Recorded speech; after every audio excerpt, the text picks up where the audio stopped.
Welcome back to The Vocalist. Today we are finally revisiting Nirvana. After my first reaction, many of you recommended this song, so we are going to watch the MTV Unplugged performance of Where Did You Sleep Last Night? Here we go.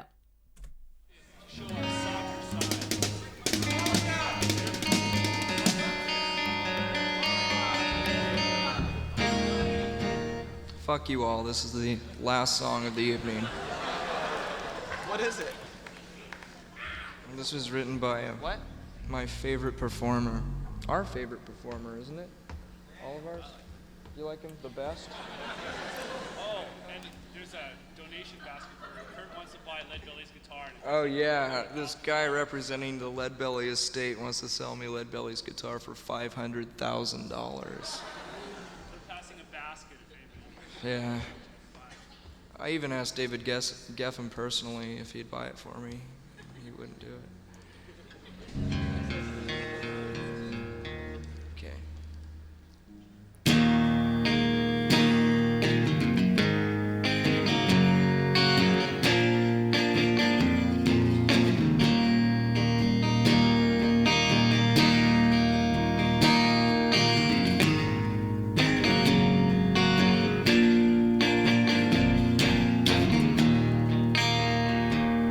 My girl, don't lie to me.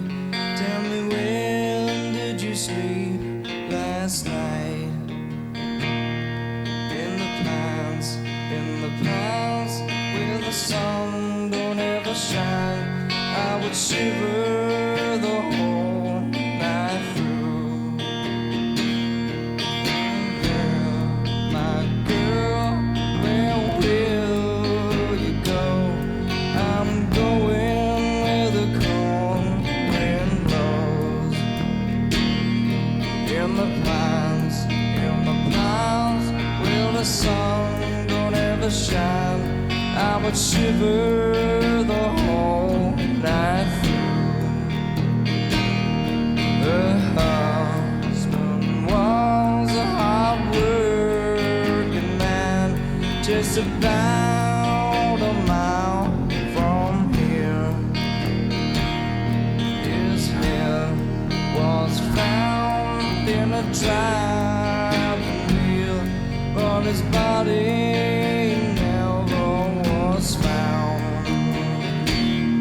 This is so interesting to me. I feel like I'm hearing so many other influences, or I can't even say other, just so many influences that make this song feel so far removed from that stereotypical 90s grunge sound. I want to go like right at the very beginning. Actually, let me see if I can find where he starts playing. I like the banter at the beginning. I even asked David Geffen personally if he'd buy it for me. He wouldn't do it.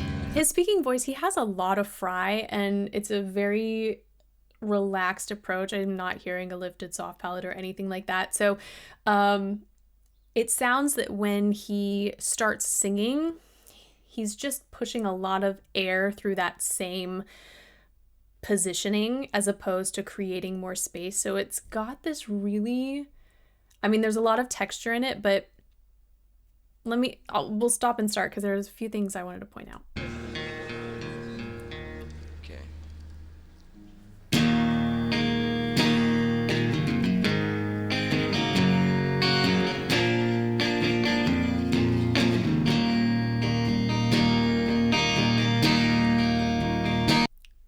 The sound of his guitar in this moment, I think, is the first thing that gave me signals of influences from other genres. There is this sort of abrasive texture, this, I don't know if it's tinny or metallic or, I don't know, there's like a harshness to it that reminds me of some country songs. I can't even pick a particular decade, but yeah, it's a very it's not the typical sort of acoustic, relaxed sound that one, at least that I would expect in this setting. There is, yeah, I can't quite put a word to it, but there is just a different texture and a different ring to the guitar.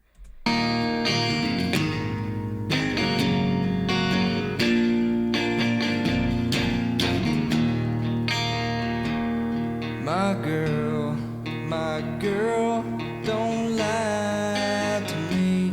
Tell me, when did you sleep last night? We get so many cool colors here.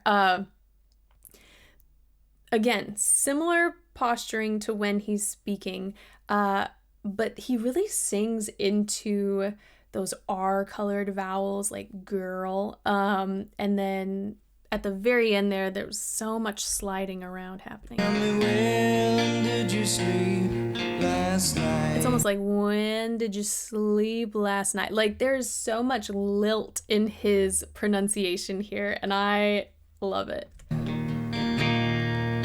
the pines, where the sun don't ever shine, I would shiver the whole night through. Tiny yodels. And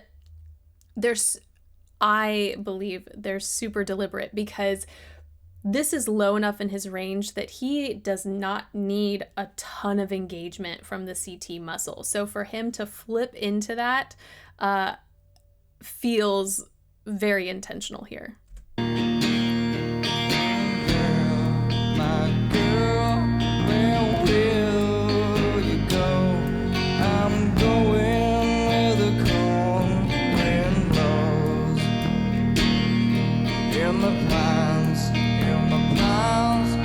The sun don't ever shine, I would shiver the whole night through.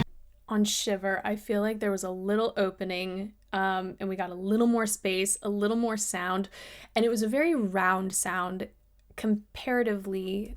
Let me back it up. The stuff that happens before, I need to figure out the right word, because lazy is not it. But when you think about just a really narrow space, a really closed space, and then a lowered soft palate, a decent amount of nasality, that in contrast with just that slight opening, you can hear such a huge shift. In the clouds where the sun don't ever shine, I would shiver the whole. It's almost shocking, the change in his tone. In the clouds where the sun don't ever shine, I would shiver the whole night through. The husband was a hard-working man, just about a mile from here.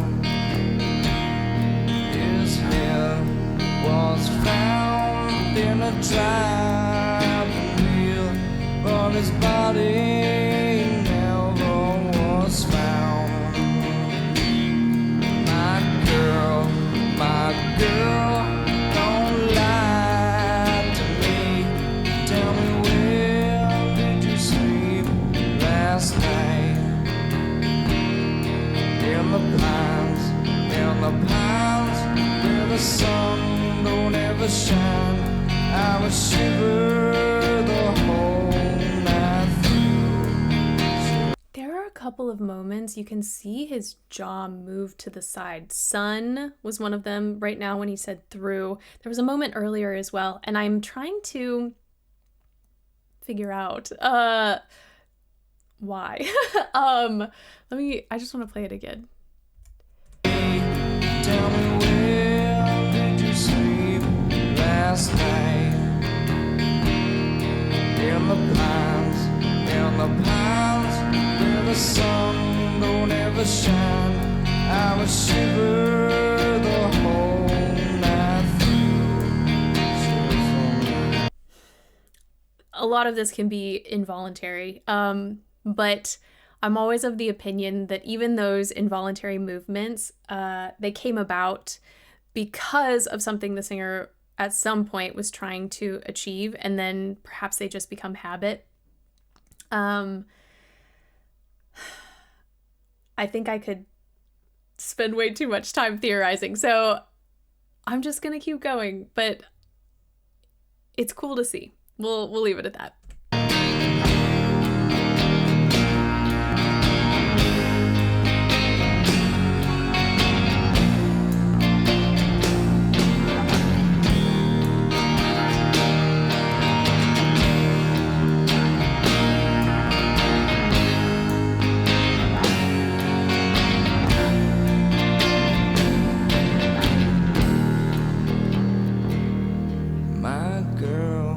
My girl, where will you go?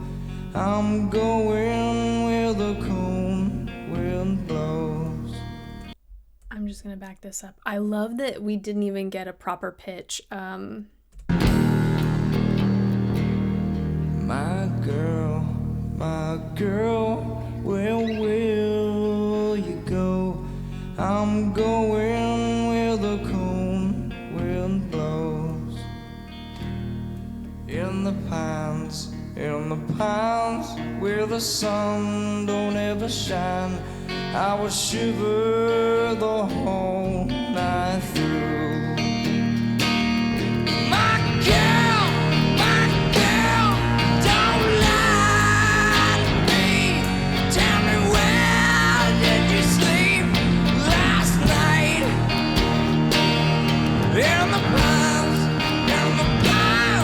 where the sun don't ever shine, I would shiver the whole night through.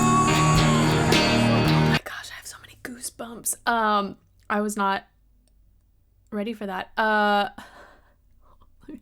Here we go. Where the sun don't ever shine, I will shiver the whole night through. My girl, don't lie to me. Tell me, where did you sleep last night? In the pines, where the sun don't ever shine, I would shiver the whole night through. I cannot get over that texture. The surprise for me, the song as a whole, it feels so like heavy. And you feel like you're just kind of like trekking through mud almost, like, or even underwater. That's a little too smooth. But you know, like just all the resistance that you feel as they're playing. But it was also very subdued. And so for him to just pop out of that instantly, I think was incredible. Yeah, that texture, it's just nonstop. I want to say fry, but I don't think that's a good. It's harsher than a fry. And I feel like perhaps it sits a little higher than a fry. Like I'm imagining, like if I do a fry, it usually feels pretty low as far as like the space I'm using. But this felt so high. It felt so forward and so high. And I mean, it was incredibly consistent, but it had this fuzziness to it where, I don't know, it was a shock. And then to see his face, so relaxed. I won't go back all the way to that, but just a little bit. Last night, in the pines, where the sun don't ever shine, I would shiver the whole night through. I love Shiver. It's like, feels so suspended because you're waiting for that note to get to where it needs to, and then it does, and it just, the way he like took it so slowly is incredible. Well, the sun don't ever shine. I would shiver alone, not through. My girl, where will you go? I'm going where the cold wind blows. In the pines, sun, the shine, I shiver.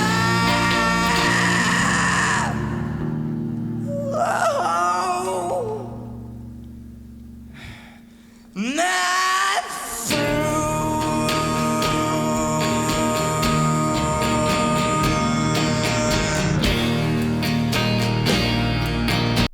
I promise we'll get to the end. I just, before that moment happened, I kept thinking to myself, it sounds like he is so close to squeaking. Like, I just want him to let it rip, and then he did, and ooh, it was good. in the pines, sun, the shine, I shiver.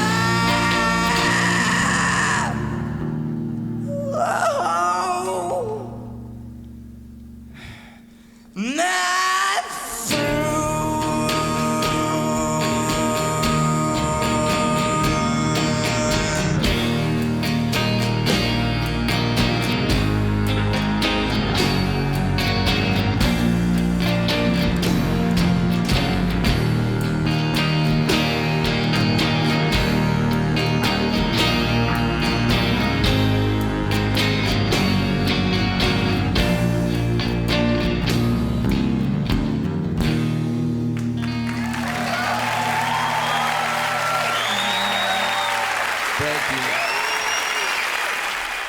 That sound, the texture, the squeak, I think the reason I found it so interesting is because of how slowly he moved through those notes. The CT muscle is largely responsible for stretching, thinning the chords, enabling pitch. But when you have the TA muscle engaged to the degree with which he did, that chest voice sound, fairly mid to low range, there is such a sudden shift when you start engaging the CT muscle more. And of course, most of us are always trying to make that transition seamless. Like, we don't want anyone to hear it. But in this case, having those two distinct ways of producing sound led to such an interesting sound, interesting color, the textures. I mean, and even though, you know, it felt very harsh when we got that sort of scream that was, I don't know, it was almost like tapering in and out. It was also very satisfying because you sort of feel like he's building up to that, but it never happened, and then it did. And that was remarkable. And again, the stillness on his face. I mean, yes, it got to a point where we saw more engagement, but he didn't need that in order to achieve those sounds. And so watching his face be so neutral for such a long period of time while he was creating so much texture was very cool to see. That's it for today. Thank you guys so much for this recommendation and for watching with me, and hopefully I will see you next time.